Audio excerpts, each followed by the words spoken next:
We are in Sprinter van. We're getting a ride to the trailhead from Fish Lake Resort. Sprinter, what year did you hike the trail? In 1979. Nice. Last century. Way well into last century. San Jacinto. Yeah.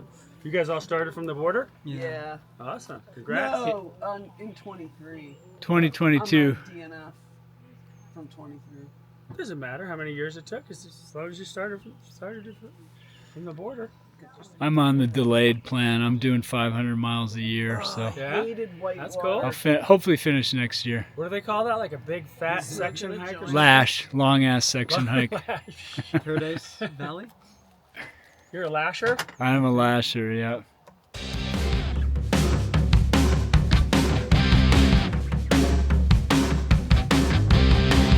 Sprinter PCT is our Instagram account. Got it. How you like that plug? And So- you guys will be in it if you let me take a picture and we can get out. Sure. Did you, when you hiked the trail, did you have a trail name? We were the Pancake Brothers because we used to make pancakes.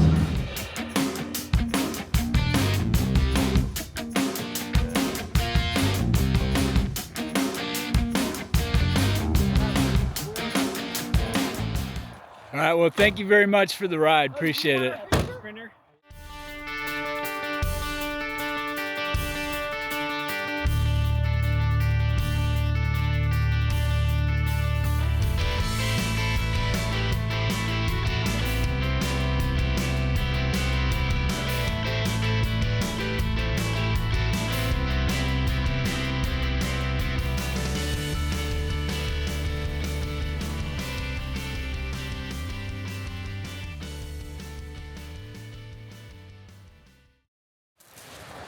All right, we are back on trail, and I'm hoping there's a bridge. We got a footbridge here. Just have to actually follow the trail.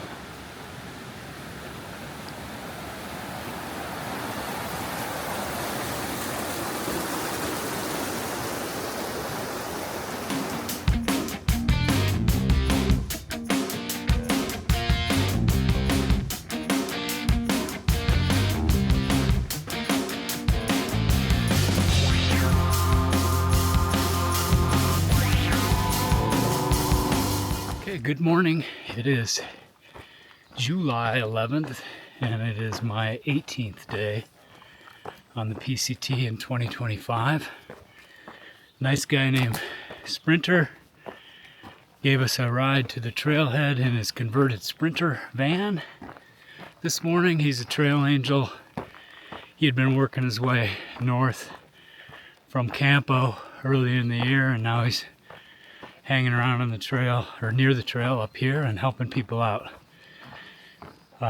Very nice guy. Got a good cup of coffee while we drove to the trailhead, and he showed us some pictures of his 1979 through hike of the PCT before it was a thing and before there was, you know, infrastructure to help hikers and trail angels and that type of thing. So guys, the guy and his brother are definitely badasses for doing that in 1979 with external frame packs and loads that he said at one point were up to 80 pounds when they carried water for the Mount Whitney part of the climb. 80 freaking pounds. Can you imagine? Anyway, he was young. I think he said he was 20. So today, water is pretty sparse on the trail, so I'm having to carry, I got 2 liters on me right now to make it to a spring at about 10 miles in. And then from there, we got to make some decisions because I think we're going to have to dry camp, so I got to know how much water to carry. I think that's it for right now. If you're still awake. We have entered Mosquito Hell for sure. If you stop for a second, the bugs are all over you. I can hear them buzzing next to my ear. The legs are more difficult to target because they're moving, but my arms, they're pretty much all over. So I'm trying to get to the top of this climb because I don't want to put on my rain gear until I'm not going to sweat my ass off. So I'm just going to have to suffer for a little while to finish this first climb. And praying for a breeze. And I'm praying. Ooh, you little son of a bitch. I'm praying for a breeze, but so far my prayers go unanswered. So, a little bit of suffering here.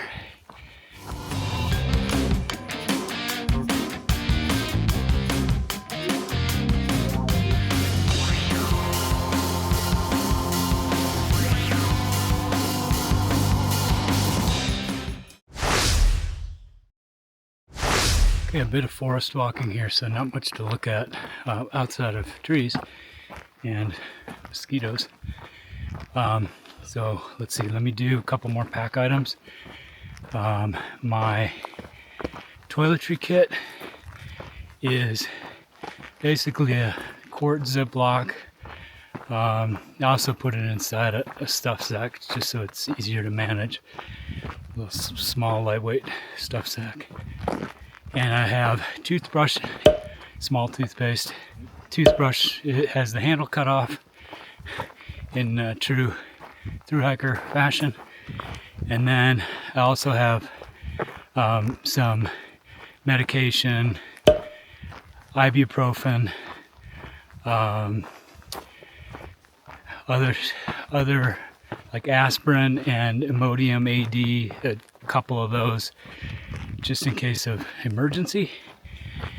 And then I have my contact lens solution, 2-ounce bottle. Usually do it half full, that'll last me a long time.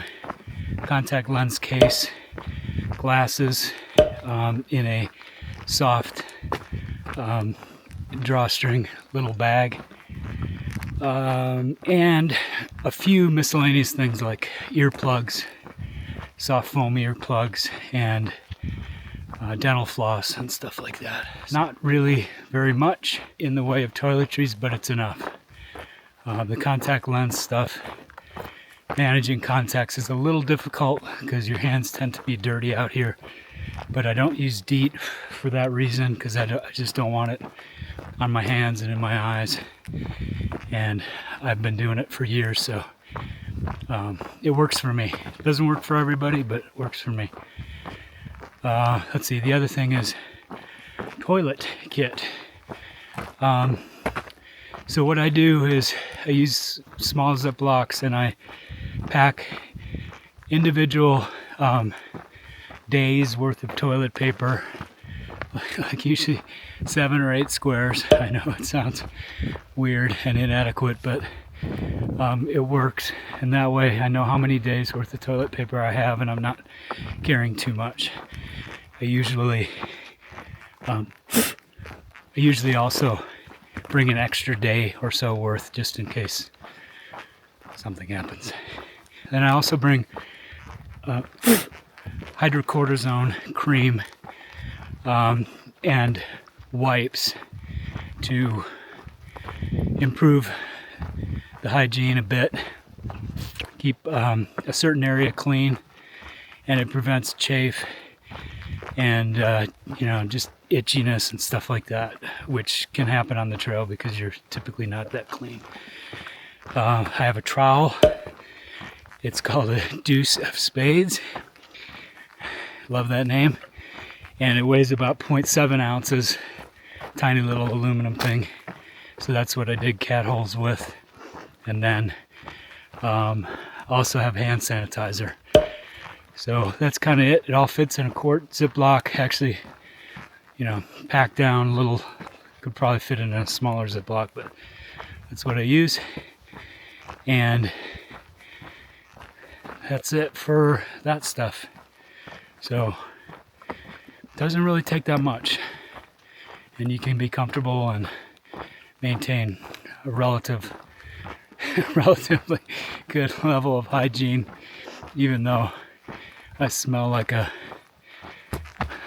homeless man right now. But anyway, one other thing regarding the toilet kit, I do carry usually little doggy poop bags for packing out the wipes because they don't decompose like toilet paper does.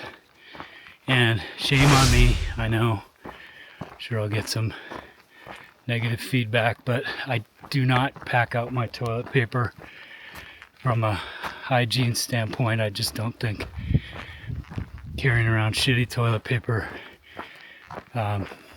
makes sense. I understand toilet paper is not as biodegradable as poop, but no pun intended. That's the choice. I'm making what I do to mitigate any negative impact on other hikers is I try to not poop anywhere near camp. So I'll try to hike at least a few miles in the morning, and then suddenly the urge comes on. And usually, given the diet of an average backpacker, at least for me, when that urge comes, it becomes urgent. So I usually hop off trail and dig a cat hole in as innocuous a place as I can. And that's how I rationalize not packing out my toilet paper. But shame on me, right? I know there are other backpackers that say they pack out their TP and they don't. So at least I'm not a hypocrite in this way. In many other ways I am, but not in this way. So busy swatting mosquitoes that I didn't even see Mount McLoughlin over there. I'm kind of on the other side of it relative to yesterday.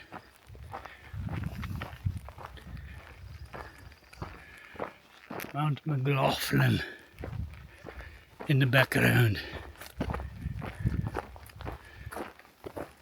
At about mile 1784, and this is looking back on Fish Lake, I believe. I'm gonna have to look that up. Anyway, just beautiful.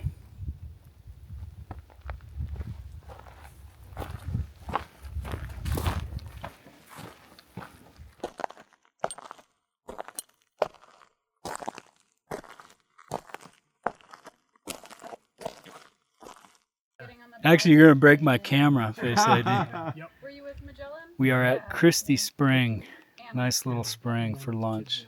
Got a big group here. And I'm heading up trail. See y'all later. We've got a massive jumble of blowdowns here. This is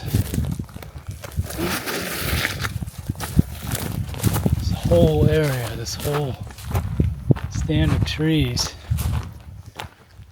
just completely jumbled mess. It looks like they've been through cutting some of them because I see some sawed ends, so that would imply they've been doing maintenance, but man, this is a giant cluster. Around the camp, Face ID is going to set up right there. I'm tucked back in this little death trap right here. Hopefully that Widowmaker doesn't come down. But I don't think it's going to. It's not supposed to be windy tonight. Anyway, home for the night. Got a group over here also in the good tent pads.